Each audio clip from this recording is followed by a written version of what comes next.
Ассалаумағалейкумдер. Міне Елек өзенінің бойында тұрмын. Шыңғырлау ауданы Жаңакүш ауылы. Міне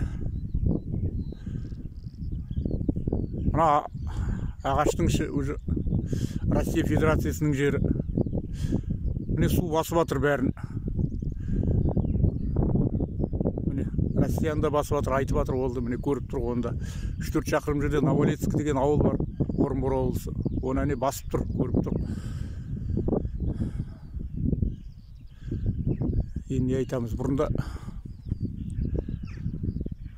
мына ауылды қырдың басына салып деп ренжитін едік. Қазсаң су шықпайды. Новолецк рақат 2 метр қазсаң су шығады деп қызығатын едік. Қазір рахмет айтып тұр енді. Осы ауылды осындай жерге салғанына, осындайды болатынын ата-бабамыз алдын ала болжаған болып тұр ғой. Біліп тұр.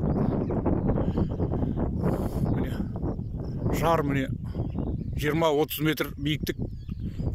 Одан асқанша енді бізді су баспайды. Судан қорықпаймыз әйтеуір.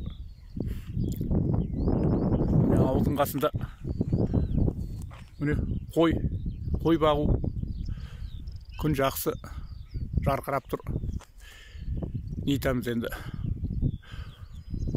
Осы су тез кетсе екен дейміз, басқа не айтамыз? Сабырлық берсін Қазақстан халқына.